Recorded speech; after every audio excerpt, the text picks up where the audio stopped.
Boa noite, meus amigos. Estamos aqui de volta. Como sempre, começamos invocando a Santíssima Virgem Maria, o Santo Padre Pio de Pietrelcina, para que roguem a Deus que nenhuma injustiça se cometa nesse programa. Então, muito bem. Também, antes de qualquer outra coisa, eu quero avisar o seguinte. Está se desenvolvendo no Brasil uma campanha pela legalização da prostituição. Então, as pessoas acompanham isso no noticiário, não é para coisa... É muito interessante, estão todas ansiosas por pagar impostos pelas suas atividades sexuais, fica faltando alguma coisa. O prazer erótico jamais é completo se você não paga lá 10, 15% para o governo, não é isso?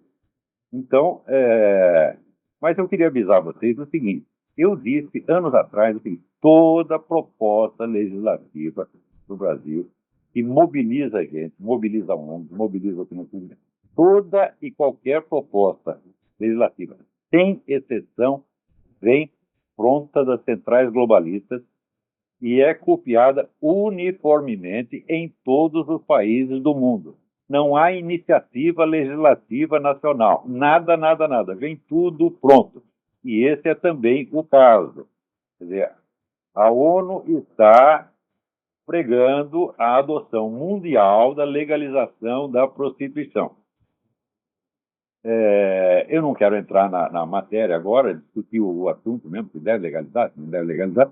Eu sempre fui contra qualquer perseguição à prostituta. Eu lembro no tempo que a gente tinha a livraria, ali em São Paulo, livraria de Pá, quando eu era sócio do Pellegrini, eles fechavam a livraria, né, mas eu ficava lendo ali até mais tarde. Eu deixava a porta de ferro assim, entreaberta. De repente eu ouvi uma sirene e entrava 30 prostitutas assim, correndo por baixo, né? Rastejando por baixo da porta.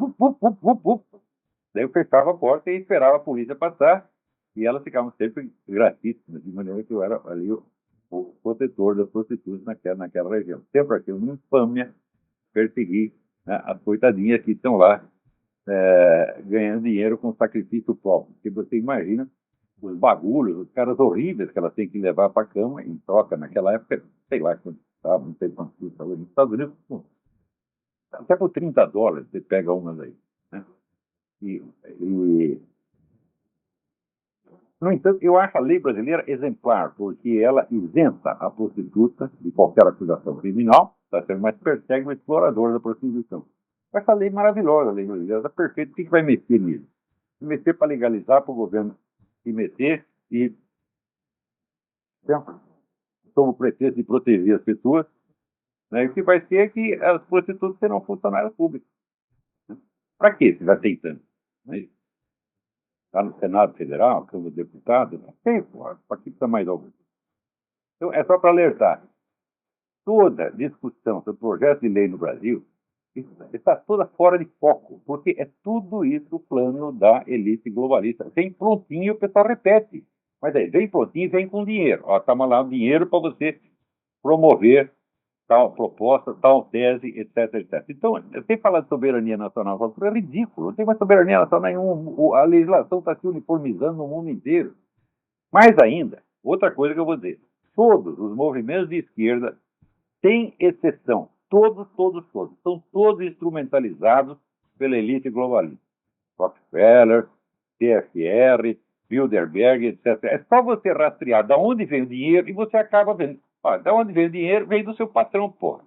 Então, toda essa gente, né, o discurso ideológico deles é um, mas a substância real das propostas vai num outro sentido completamente diferente, que às vezes eles nem imaginam, que são uns burrinhos, coitados. Esses militantes de esquerda, mesmo os intelectuais, são burros demais para entender para quem eles estão trabalhando, quais serão as consequências reais das suas ações, né?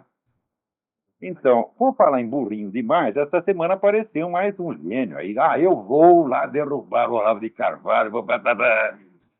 Publicou um artigo, tal de Gustavo Moreira, publicou um artigo chamado Imposturas de Olavo de Carvalho. Onde ele pega um pedacinho de um programa, note bem, ninguém escreve um negócio para contestar um livro meu, uma tese minha, nada. Pega 3 minutos de programa, né? E daí escreve sem laudas sobre o negócio, né? Quer dizer, isso é fantástico. Você já viu assim, a reputação de um filósofo ser julgada não pelas suas obras, mas por uma coisinha que ele falou no programa de rádio. Meu Deus do céu, como é possível? Só no Brasil acontece um treco desse. E, ó, o que o sujeito falou em 3 minutos no programa de rádio, você responde em outros 3 minutos no programa de rádio e pronto, acabou. Né? Agora, o sujeito pega aqui e diz, vai fazer um estudo profundo. Né? Onde eu estava dizendo ali que esse negócio, vamos dizer, colocar a comunidade negra como vítima da perseguição europeia, branca, etc., etc., é uma coisa absolutamente desproporcional, porque houve muito mais escravidão no mundo árabe, tá certo? E, mais ainda, negros e mestiços estiveram entre os grandes proprietários e traficantes de escravos desde muito antes do europeu chegar na Europa. Então, eu estava falando da desproporção entre o tráfico negreiro no mundo árabe, na própria África, e no mundo ocidental, dizendo que durante muito tempo só se falou a respeito desse, esquecendo o outro e perdendo, portanto, o senso da proporção. O rapaz ficou bravíssimo e escreveu um artigo aqui, Imposturas de Olavo de Carvalho. Então, ele pega as autoridades da matéria e faz um artigo praticamente constituído só de citações das autoridades, que ele aqui transcreve, né? Transcreve não, põe lá uma cópia fotostática dos trechos, né? Provando que, segundo esses estudiosos, eu estou completamente errado, eu distorci tudo, né? Eu exagerei o tráfico islâmico, né? Tudo porque, no fundo, eu sou um racista filha da puta, evidentemente, quem não sabe, né? Então, só que quando você vai ver quem são essas autoridades, é o seguinte, ele não cita nem um livro sobre o tráfico islâmico. Ele só cita livros sobre o tráfico ocidental. Eu digo, meu filho, como é que lendo o livro sobre o tráfico ocidental se tira conclusões sobre o tráfico muçulmano? Que mágica é essa, né? Segundo lugar, a bibliografia dele, a mais atual é a do Alberto Costa e Silva, A Manilha e o Libão, que é um livro publicado em 2002. O livro do Alberto Costa e Silva é uma obra-prima, eu mesmo recomendei. Só que é o seguinte, ele só trata do tráfico ocidental. Né? No primeiro volume, que se chama Espada e a Lança, ele menciona, assim, em 2 páginas, de um livro de 700, ele menciona o tráfico islâmico de passagem, mas esse não é o assunto do livro. Então, agora, quantos livros você leu sobre o assunto do tráfico islâmico, Gustavo Moreira? Resposta: nenhum. Nenhum. Tu está escutando, meu filho. E as suas informações estão totalmente desatualizadas, porque esses especialistas que você cita, além de não tratarem do assunto, veja, por exemplo, Alberto Rani. Alberto Rani é um excelente historiador. Essa resposta é a seguinte: Alberto Rani morreu em 93.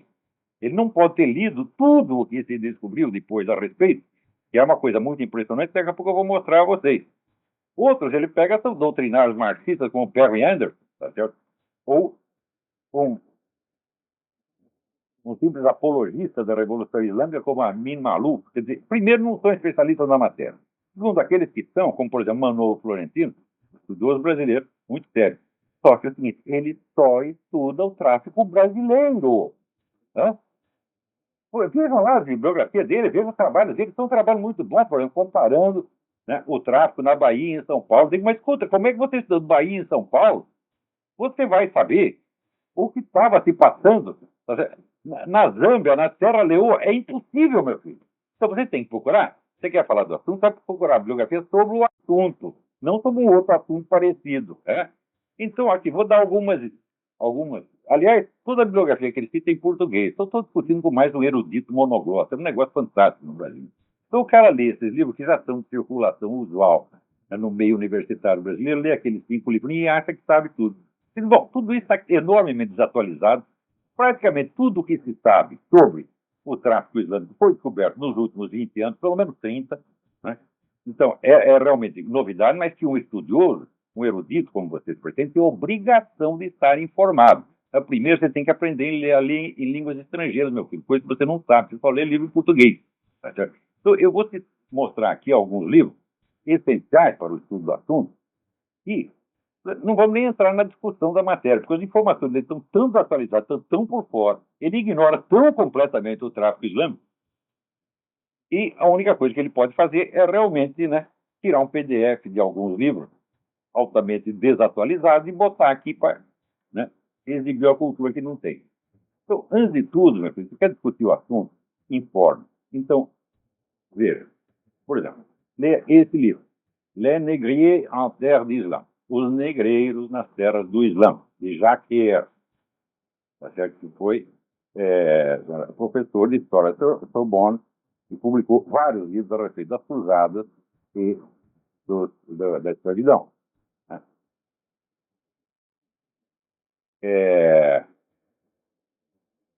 Esse livro foi publicado em 2003, 10 anos depois da morte de Alberto Rani, que não sabia de nada. Né? Também esse aqui, né? Paul Bepler, Bepler é B-A-E-P-L-E-R, White Slave African Master, narrativas de escravos brancos na África. Né? Olivier P.C. Grenouillot, Traite Négrière, Tráficos Negreiros, também um livro recente, que atualiza você com o que estava acontecendo no Islã. Serge Billet, autor africano, Quand les Noirs avaient des esclaves blancs. Faz favor de ler isso e depois vem me interrogar, tá? Aqui, Bernard Lugan é o maior historiador da história africana, é um historiador ocidental da história africana. Tem 2 livros importantíssimos aqui que dão para você uma ideia do tamanho do tráfico muçulmano, e chegou a escravizar 17 milhões de africanos. 3 vezes mais do que veio para o Ocidente. 17 milhões. A maior parte deles são castrados. Os homens, 90% são castrados, coisa que não aconteceu no Brasil. Segundo, o tráfico islâmico, enquanto para a América e para o Brasil, muito mais para o Brasil do que na América do Norte, a maior parte dos escravos eram homens, que eram para trabalhar na lavoura. No Islã, eram mulheres para ser exploradas sexualmente pelos seus patrões. Você vê o alto nível moral que era a escravidão islâmica. Também esse livro do próprio Bernard Lugan, Histoire de l'Afrique. Tem aqui uma infinidade de dados, tá, para tapar sua boca, que você nunca mais ia encher o meu saco. Tá certo? Olha aqui, Ronald Siegel, Islam's Black Slave, The Other Black Diaspora. Ronald Siegel. Né? Esse livro importantíssimo do autor africano Tidiane Ndiaye, N-D-I-A-Y-E. Le Génocide Voilé, o genocídio velado. Quer dizer, o genocídio praticado pelos escravizadores muçulmanos contra os escravos negros ao longo de 13 séculos. Tá? E o cara vem dizer que não foi nada, que o principal foi no Ocidente, que nós aqui somos escravizadores. A grande diferença entre o Ocidente e o mundo islâmico, e o mundo africano inteiro, aqui o senhor Gustavo Moreira, é o seguinte, é que aqui houve movimento abolicionista, desde o século XVIII começou. E lá nunca teve nada. Ninguém pregou a abolição, por quê? Porque no Islã, o Corão assegura o direito de ter escravos, então ninguém vai abrir a boca contra o Corão. Então nunca houve movimento abolicionista lá. O movimento abolicionista foi inventado por nós, europeus, cristãos, fascistas, nazistas, racistas, filhos da puta. Como nós que inventamos isso, Gustavo Moreira. Agora, para ver como é que a vida é boa nesses lugares, ainda aqui, tem esse livro, Mende Nazer, Slave, My True Story, a história de uma escrava que fugiu de país muçulmano, tá certo? E foi procurar abrigo na Inglaterra, lugar cheio de nazista, fascista, filha da puta, né? Também, olha, esse aqui, White Gold, Gilles Milton, White Gold, a história extraordinária de Thomas Pellow e do 1 milhão de escravos brancos no Islã. 1 milhão está abrangido nessa história, não quer dizer que foi só 1 milhão. De escravos africanos foram 17 milhões, tem mais aqui 1 milhão de brancos. E esse aqui, Murray Gordon, Slavery in the Arab World. Então, tudo isso, meu filho, é a pesquisa histórica realizada nos últimos 20 anos e não chega no Brasil. Isso não é para quem fala português, tá certo? Para monoglota metido como você, tá certo? Então, vai estudar, vagabundo. Tá? Não me enche o saco. Tá? Muito bem. Agora, aqui saiu um artigo do seu Merval Pereira, né, no Globo, falando das maravilhas do grande jornalismo. Né? Diz ele aqui, por exemplo, vamos lá.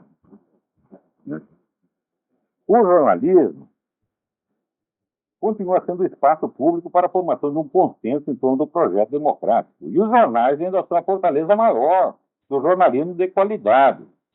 Uma pesquisa recente da Associação dos Jornais dos Estados Unidos mostrou que os jornais tradicionais são marcas confiáveis para as quais o leitor corre quando algo importante acontece e assim vai. Evidentemente, ele está advogando em causa própria, ele é diretor do grande jornal.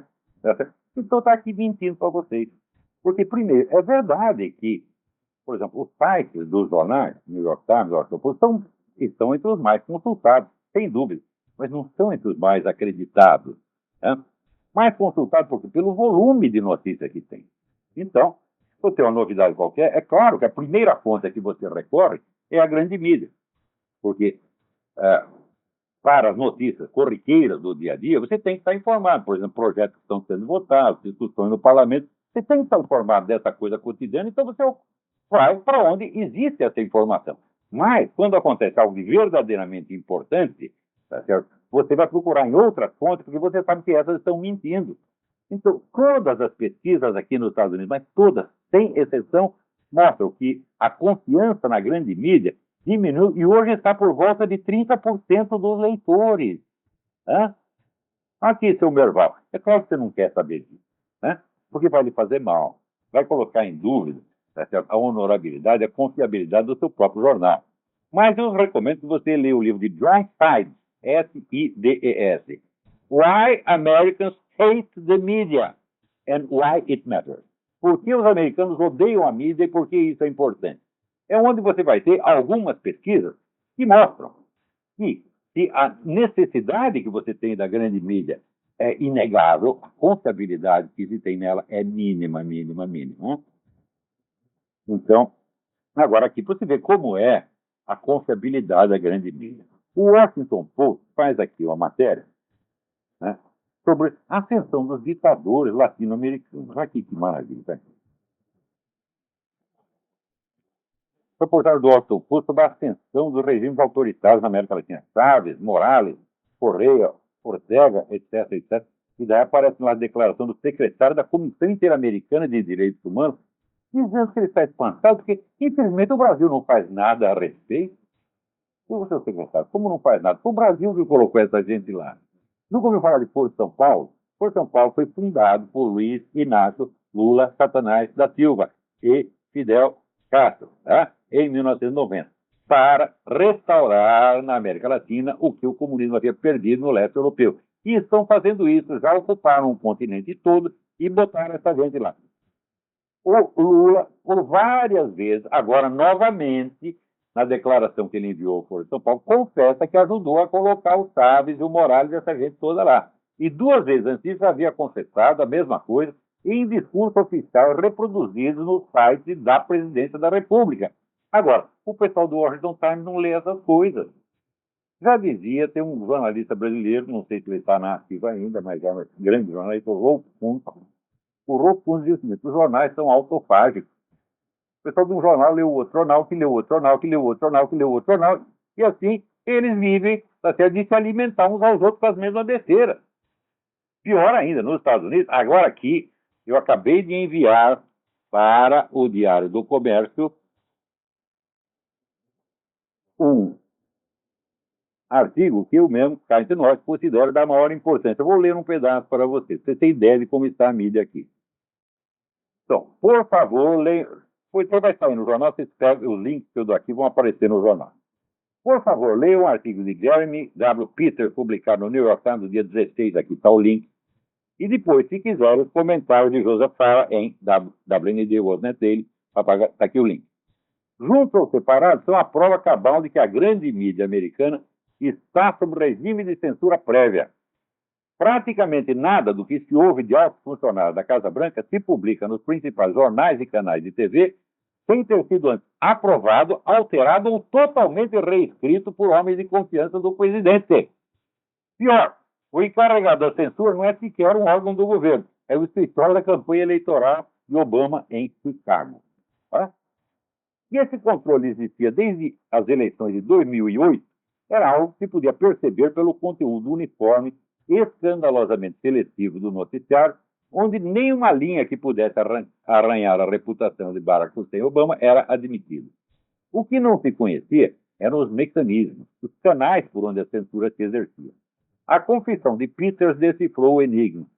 A central de propaganda obamista tinha autoridade total para decidir o que o público americano pode ou não pode saber. Peters admite que não só os repórteres do próprio New York Times, como ele mesmo, mas quase todos os jornalistas incumbidos de cobrir os assuntos da presidência concordam com essa imposição. Uns por genuína cumplicidade, outros por medo de perder as fontes ou mesmo de ter seu acesso barrado nos órgãos da administração federal.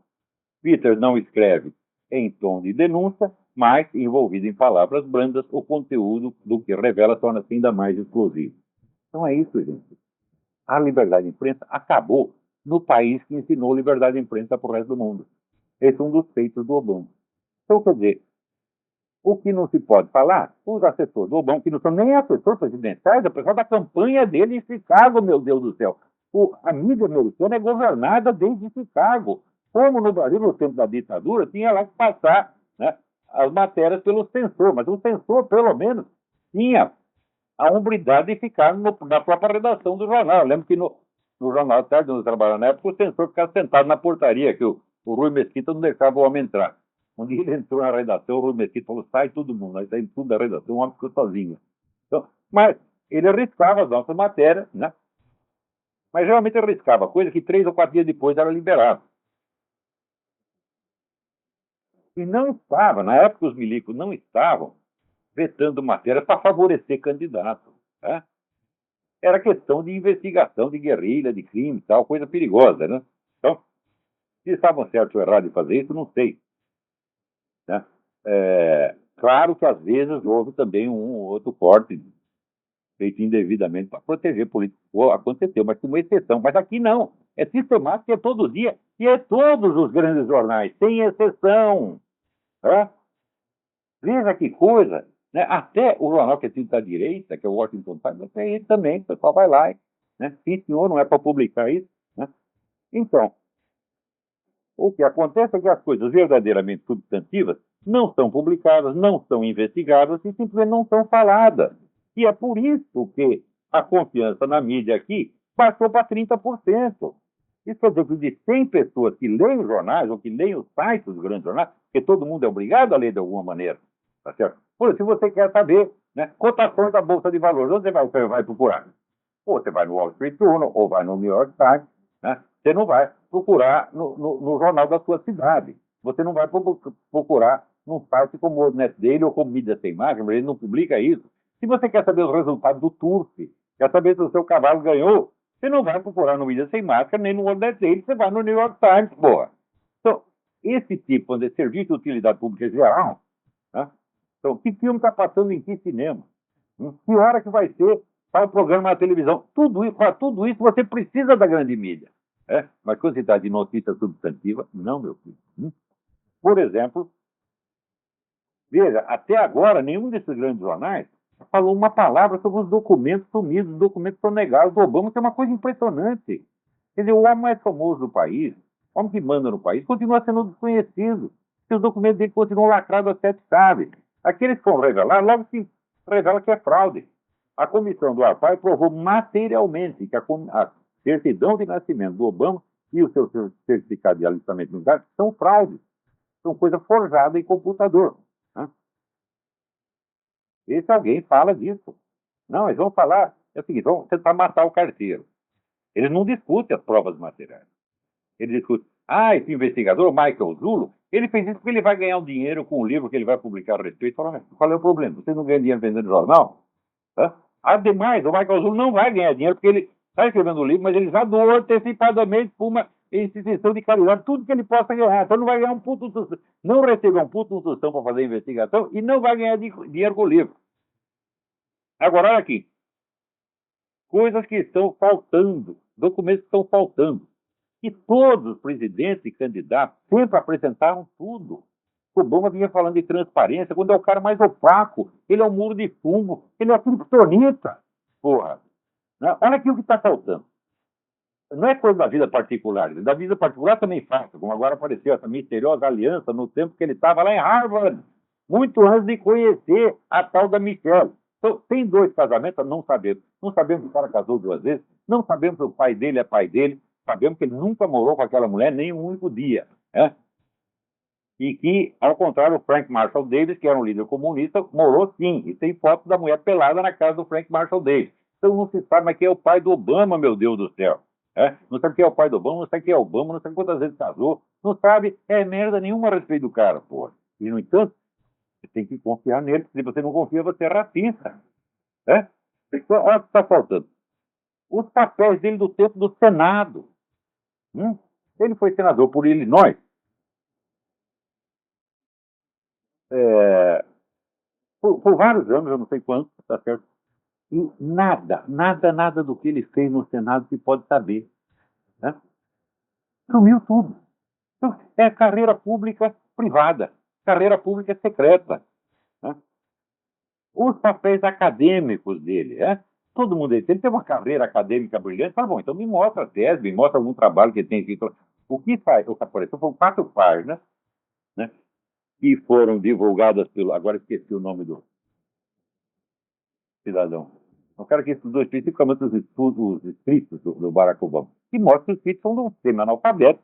Tá certo? Uma coisa incompatível com a fama de que o cara discute. Em todo caso, não podemos julgar a produção acadêmica total dele por aquelas 4 páginas, tá certo? Mas cadê as outras centenas ou milhares de páginas? Sumiu, ninguém pode ler, é proibido. Terceiro, tem a famosa proposta de edição de livro, tá certo? E a propaganda de edição de livro dele, que durante 16 anos circulou dizendo que o cara, Barack Obama, autor nascido no Quênia. Durante 16 anos circulou, foi para tudo quanto é lado, foi para tudo quanto é editor, foi para tudo quanto é livraria. Obama nenhuma vez se preocupou em corrigir. Não nasci no Quênia, nasci no Havaí. Então, isso aí também, para tirar dúvida, o que se tem é o folheto que foi distribuído, dizendo que ele nasceu no Quênia.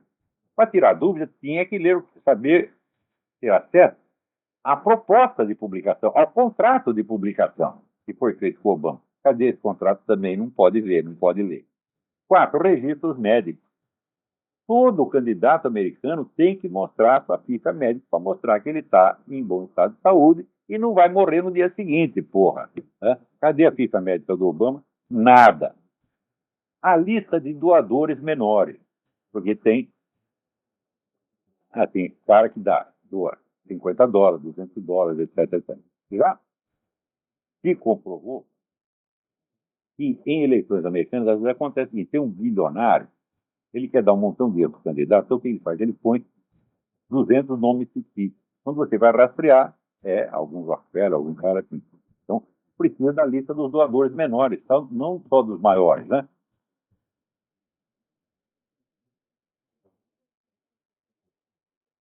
Terceiro, né? O Obama participou de uma festa para o radical palestino Rashid Khalid, onde ele fez um discurso inflamado radical anti-americano. Cadê a gravação do discurso? Sumiu. Né? Também, a lista dos convidados que ele recebe na Casa Branca. Vê que coisa, pela primeira vez na história americana não se pode saber quem o presidente recebeu. O cara está lá, pago por dinheiro público, para exercer uma função pública. E, no entanto, entra e sai de gente, é secreto, porra. Né? Então, uma infinidade, né, de documentos que foram pedidos pelo Freedom of Information Act. Né? Tudo que se pede por relação ao Obama, tem 2.000 pedidos, eles aprovam 2 proibidas. Né? Quando aprovaram, né, o Social Security, logo se viu que o Social Security era furado. Eles falaram, não vou aprovar mais nada, vou manter tudo secreto. Né? As negociações, tá certo, que o Obama fez para a reforma do plano de saúde, o Obamacare. É tudo secreto. Conversação secreta, não se sabe.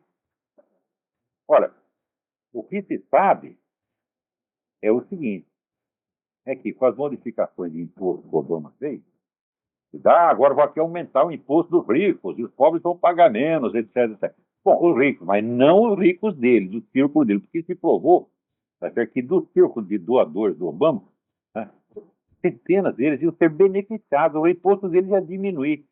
Tá certo? Então, todos os ricos são iguais, mas uns são mais iguais que os outros. Pior ainda, o Obama chega lá prometendo transparência no negócio de imposto, já se verificou que existe pelo menos 30 sonegadores de imposto na equipe do Barack Obama. E, finalmente, os documentos da famosa Operação Fast and Furious, que é aquela que eles entregaram armas para um traficante em troca da suposta informação sobre outro traficante que jamais foi localizado. Só que as armas serviram para matar um monte de policial mexicano e pelo menos um policial americano. Daí pediram as armas para o tal do Eric Holder, que é outro trapaceiro vigarista, do qual eu não compraria um chiclete, tá certo? E o cara está enrolando até hoje, não entregou os documentos, porra. Então, é tudo secreto. Então, aparentemente, agora, quando você pede os documentos, as pessoas dizem, é teoria da conspiração, você é um anormal, você é um paranoico. Quer dizer, para não ser paranoico, para ser normal, você tem que provar assim que você aceita ser governado por um ser que você não sabe de onde é, não sabe quem é, não sabe de onde veio, não sabe porra nenhuma. E isso é que é ser normal. Então, não fazer perguntas. Tá certo? É um negócio incrível. Muito bem. Alguém aqui me pergunta se eu concordo com a psicóloga Ana Beatriz Barbosa da Fiu, quando diz que os psicopatas o são por uma causa genética. Eles nascem assim. Ora, todos os indícios científicos estão nesse sentido, mas isso não quer dizer que seja a única causa. Tá certo? O doutor Andrei Lobachevsky, no livro Political Phonology, ele mostra que existem muitos casos que são, em que a conduta psicopática é causada por traumas de nascimento. Também pode acontecer. Tá certo? Agora, caso que nasceu inteiramente normal e depois ficou psicopata, não é conhecido. Tá certo? Agora, existem outras condutas que também são criminosas, mas que não são propriamente psicopáticas. São chamadas caracteropáticas. Às vezes, pessoas muito violentas. Você vê que, segundo a análise do próprio Lobachevsky, o próprio Stalin não era um psicopata, e sim um caracteropata. Ou seja, ele era um homem capaz de julgamento moral, capaz de sentimento moral. Só que um homem de uma violência extraordinária. Tá certo? Então, esse é outro caso. Tá certo? Então, olha, tudo parece indicar que sim. Quer dizer, eu já acreditava nisso desde o tempo que eu li as obras do Lipot Zondi, o grande psiquiatra judeu húngaro, que estudou exatamente isso, quer dizer, a história das famílias, né, e a história das doenças mentais ao longo da história das famílias. E escreveu uma obra monumental, a qual ele deu o nome de Análise do Destino, que é mais do que uma psiquiatria, é todo um sistema antropológico, uma obra de uma grandiosidade extrema. Mas ele só tinha a prova clínica, ele não tinha o DNA. Depois que veio o negócio do DNA, tudo concorda para dizer, olha, que lamentamos informar, mas o doutor Zondi parece que tinha razão. Né? O Zondi só não foi chamado de nazista porque ele era um judeu, porque ele foi para no campo de concentração, né? Do qual escapou, era um homem muito rico, e o chefe do campo de concentração disse, olha, se você nos der o dinheiro suficiente para comprar um tanque de guerra, nós soltamos você e sua família. E mais que depressa, soltou o dinheiro e picou. E foi para a Suíça, onde trabalhou até os quase 100 anos de idade. Ainda com quase 100 anos, ainda era um homem justo, né, trabalhando de descoberta em descoberta. Nos anos recentes, a obra do Zondi tem despertado muito interesse crescente depois de ter sido encostada, porque no tempo que estava a escola culturalista, Karen Horney, Franz Alexander, eles dominavam o cenário da psicologia americana, então era feio falar de hereditariedade. Então, varreram os Zondi para debaixo do tapete, mas ele era um homem muito mais sério e muito mais profundo que todos eles têm de fazer de Karen Horney e Franz Alexander, que tem lá sua competência. Alguém me pede aqui uma referência em teoria do conhecimento. Né? Qual é a obra básica em teoria do conhecimento? Obras básicas existem tantas coisas maravilhosas. Qual que é Edmundo Husserl, sobre teoria do conhecimento? O negócio não acaba mais. É um livro atrasado porque Husserl, ele sabia taquigrafia e ele pensava por escrito. Você imagina, mas que filha da puta, como é que faz um negócio desse? Então, quando o morreu, deixou 40 mil páginas taquigrafadas. Então, sendo publicadas até hoje. Cada coisa mais importante que a outra. Então, falou, obra básica, só ali no Husserl você vai se afogar. Né? Agora, se você quer uma obra introdutória que te dá uma boa bibliografia a respeito, você pega o livro do meu mestre, padre Stanislau, lá dos anos, que se chama Gnosiologia Pluridimensional, foi publicado pela edição de Loyola.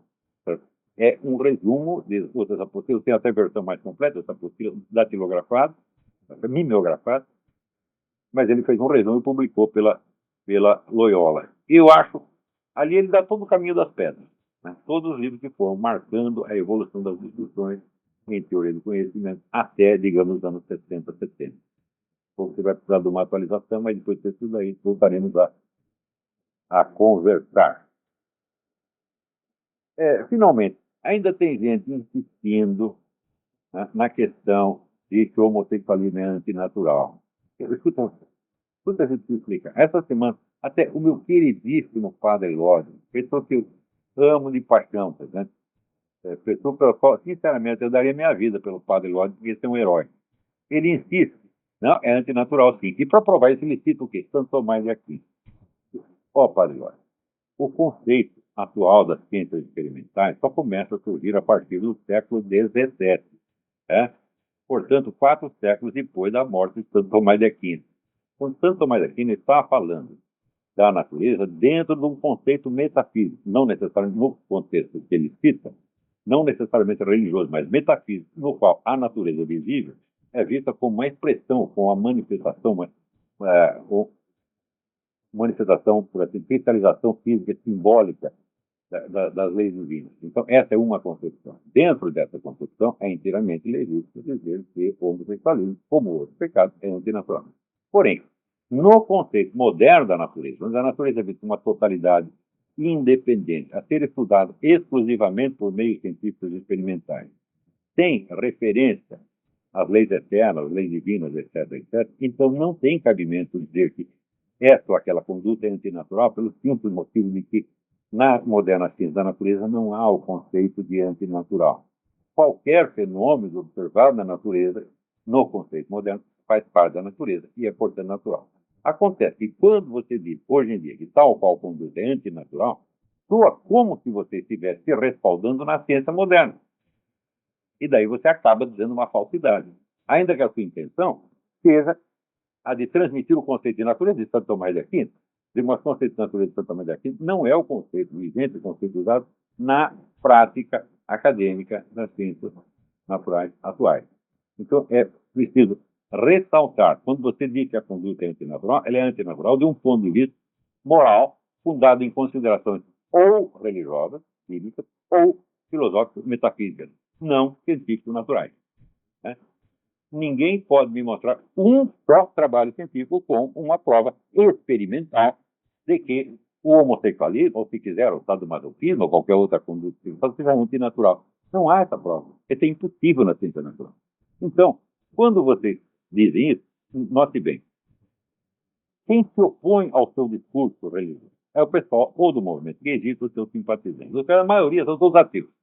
Então, eles tomam como referência a ciência natural. Quando você diz que a conduta deles é antinatural, eles entendem que você está falando isso no sentido da ciência experimental atual. E daí eles dizem, isso é mentira, isso é preconceito. Então, é uma questão de explicar as coisas direitinho. Tá certo? Não digo que ninguém esteja mentindo de propósito, mas é que às vezes, no calor da eloquência, você diz, olha aqui, Santo Tomás de Aquino diz que é antinatural. Sim, ele diz que é antinatural, mas dentro de um conceito que não é o da ciência experimental moderna. Pois é um conceito filosófico. Claro, você tem direito de defender esse conceito filosófico, mas não de tomá-lo como se fosse uma coisa, como se fosse um conceito atual da ciência experimental, que não é. Né? Agora, por isso, você vê, o que esse pessoal gaysista fez é o seguinte: por que, em vez de defender a sua tese discretamente, serenamente, por que eles fazem coisas como passeata gay, né? Esse carnaval, essa exposição de bunda, essa coisa, fazem isso para chocar. Só com os cristãos, daí os cristãos ficam enfesados e ficam que nem um touro atrás do pano vermelho. E vão atacar o quê? O homossexualismo. Porque o homossexualismo existe desde a queda de Adão. Você não vai erradicá-lo. Né? Então, se é uma luta política, então você tem que se ater ao aspecto político do adversário. Né?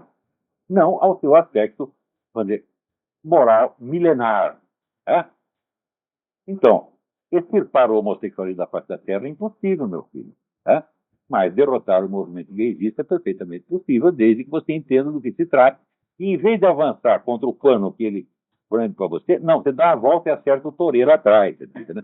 É isso que a pessoa inteligente faz. Então, toda, vamos dizer, essa cruzada contra o homossexualismo só serve para dar ao movimento gay a prova, entre aspas, de que vocês são homofóbicos.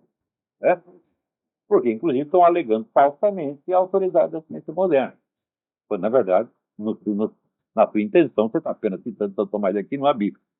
Né? Então, eu vou ler aqui para vocês um pedaço de umas coisinhas que eu estou escrevendo, sobre esse problema do gaysismo para ver se eu consigo mostrar para vocês aonde está o verdadeiro problema. Qual é o problema com o movimento gaysista? E garanto a vocês que esse problema não tem absolutamente nada a ver com a homossexualidade em si. Poderia construir o mesmo movimento, nos mesmos termos, com relação a qualquer outra conduta sexual. Poderia se mostrar o mesmo movimento na defesa, por exemplo, do adultério, tá certo? Ou do swing, troca de casais, como agora é tão celebrado numa novela da Globo, né?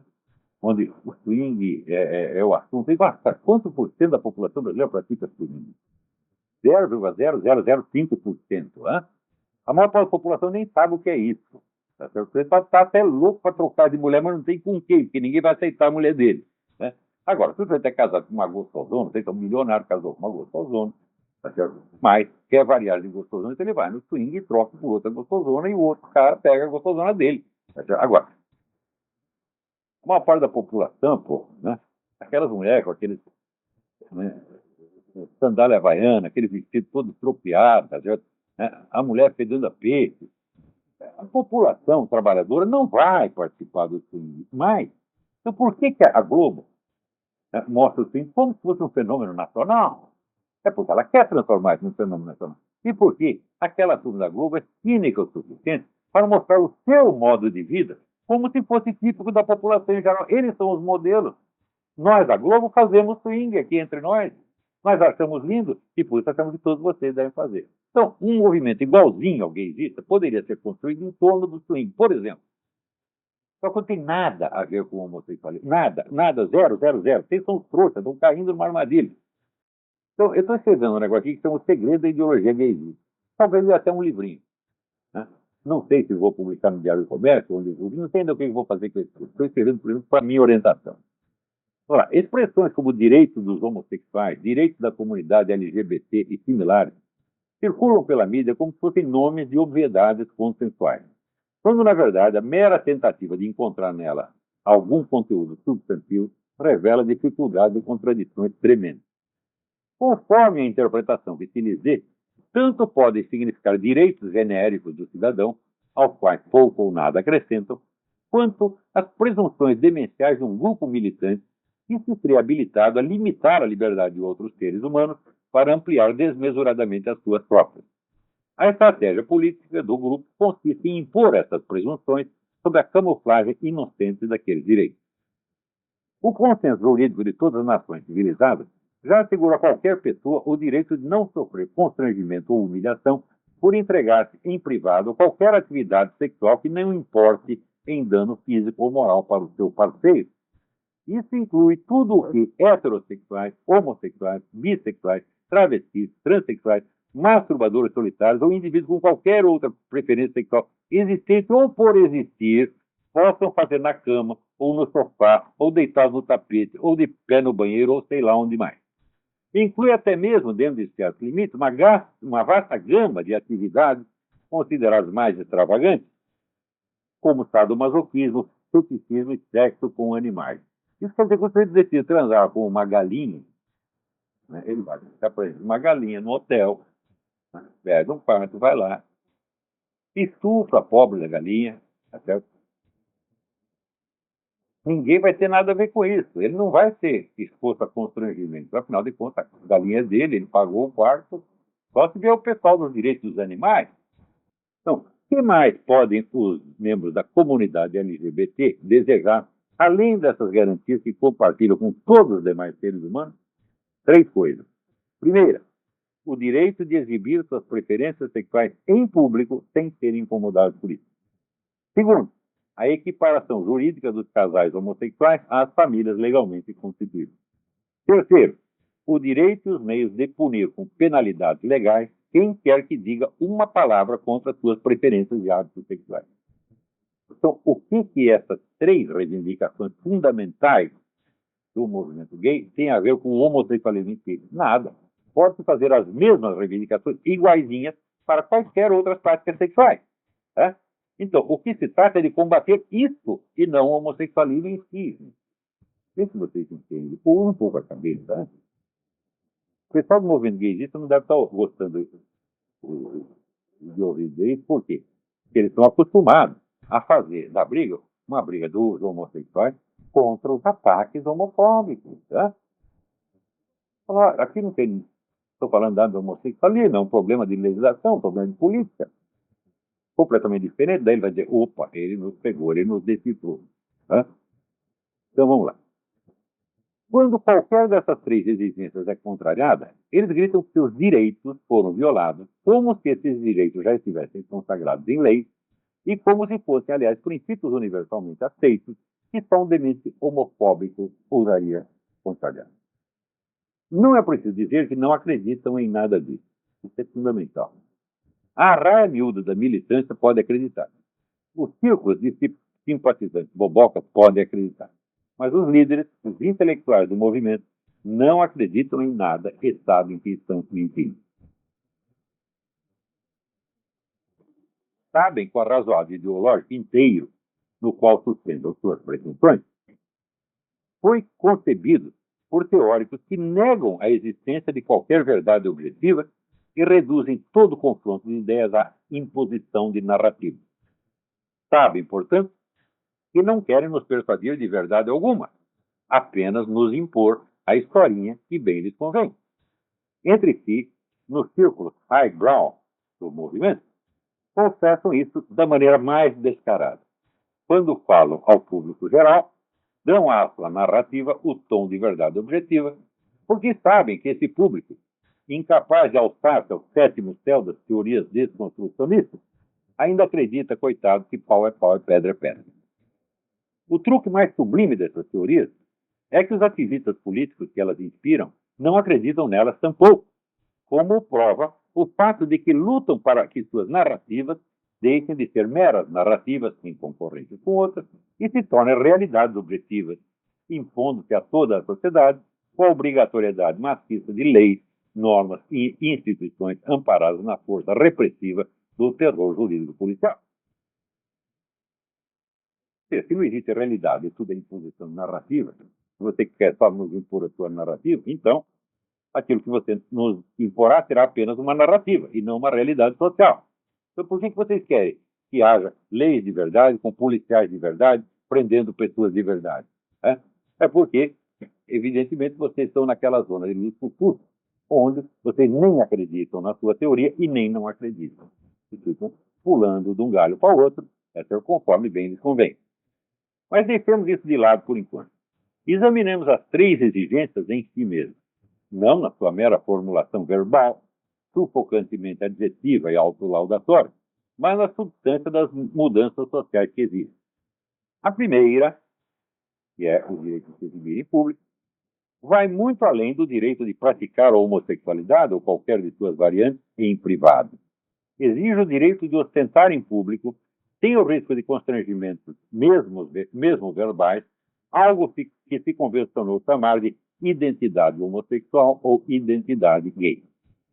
Desde logo, o que se presume nessa noção é que o homossexualismo, usarei aqui o termo elasticamente indefinido, guardando para mais tarde o exame das suas camadas de significado, não é um simples comportamento ou hábito a que o indivíduo possa se entregar livremente em determinados momentos, abandonando-o quando bem lhe pareça ou voltando a ele quando lhe der na telha.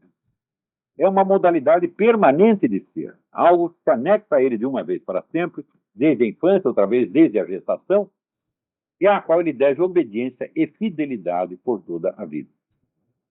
A primeira implicação óbvia desse conceito,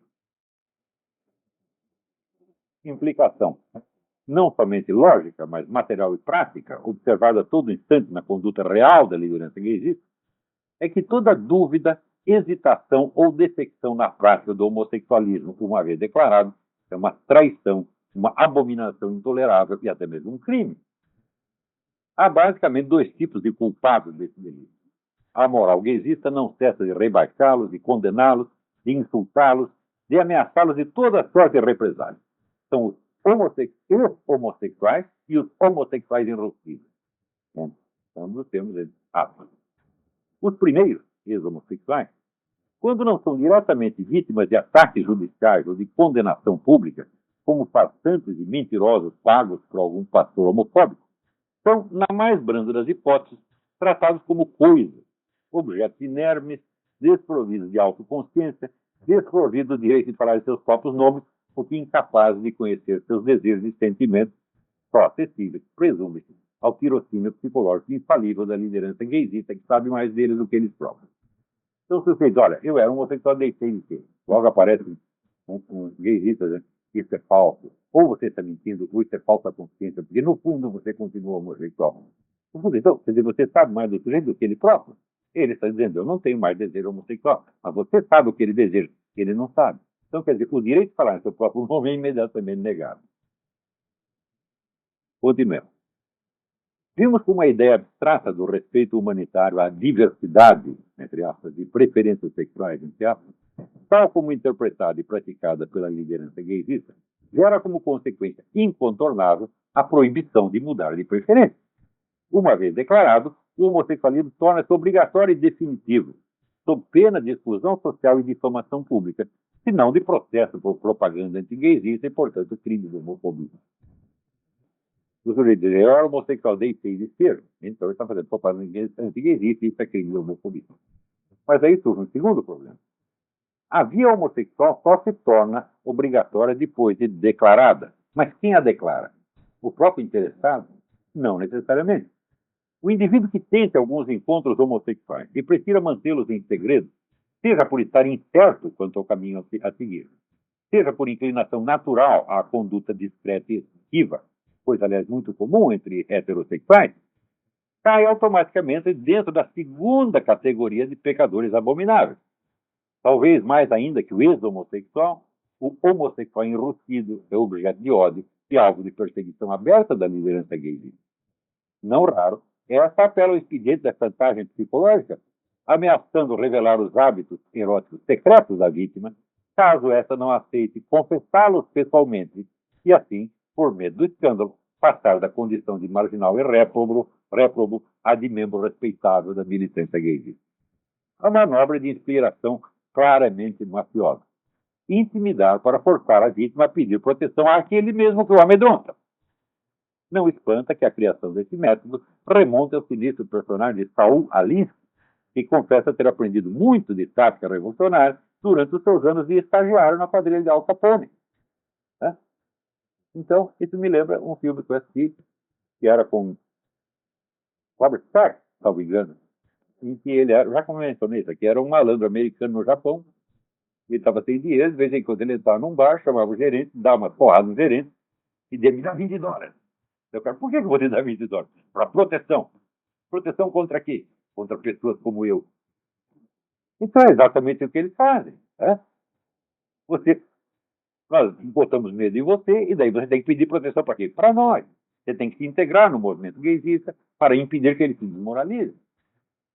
A ironia cruel da situação não escapará aos observadores mais informados da história do movimento gaysista.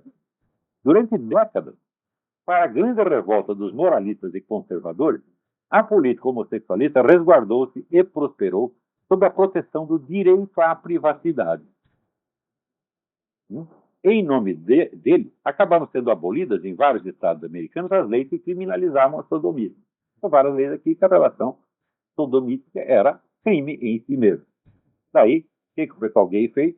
Entrou com o direito à privacidade e derrubou aquelas leis. Para ninguém tem o direito de me condenar por algo que nós estamos, dois adultos estão fazendo consensualmente dentro de um quarto fechado.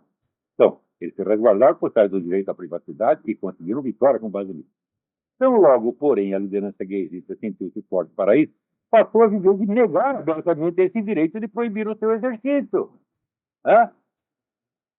Então, quer dizer, se o sujeito por exemplo, decidi fazer a experiência gay, vai lá, faz uma vez, às vezes não sabe se gostou, se é isso, ele mantém isso em segredo. Ou então, às vezes, é uma pessoa tímida por natureza. Tá certo? Mas ele não tem esse direito à privacidade. Uma vez que você teve uma relação homossexual, você é obrigado a vestir a camiseta, vestir a identidade gay de uma vez para sempre. E se desistir, você é um traidor e nós vamos acabar com sua vida. Estou entendendo como é que funciona a estratégia gaysista? E o que isso tem a ver com o conteúdo erótico da coisa? Nada. Podia ser qualquer outra coisa. Podia ser os punheteiros, por exemplo. Uma vez que você tocou punheta, você é obrigado a contar para o mundo. Senão nós contamos. Não tem aquele negócio, o garoto fala assim, eu também quero, senão eu conto para todo mundo. Mas é essa a estratégia. Isso é de uma crueldade psicológica, de uma desonestidade visceral, mas não tem nada a ver com o homossexualismo. Qualquer ato sexual pode ser objeto desse tipo de artimanha. Então, conforme já expliquei em outros artigos, a inversão radical do discurso conforme as conveniências táticas do momento é um traço infalível da mentalidade revolucionária. Então, quando lhe interessa, viva o direito à privacidade. Tá? Agora não tem mais direito à privacidade. Né? Privacidade é desculpa homofóbica.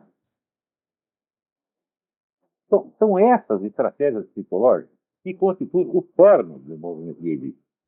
Né? E a coisa não tem absolutamente nada a ver com o homossexualismo. Se vocês avançando contra o homossexualismo, vocês não atingem o toureiro que está atrás do pano. Ele passa o pano e dá a risada da sua cara, porra. É? O maior prazer, desde que existe estratégia no mundo, o que o estrategista mais deseja é poder escolher o campo onde o adversário vai atacar e quais as armas que ele vai usar. O movimento gaysista está fazendo isso com vocês, evangélicos, católicos, etc, etc. Bom, eu vou ter que terminar explicando na próxima aula, porque o nosso tempo já se foi. Então, até a semana que vem. Muito obrigado.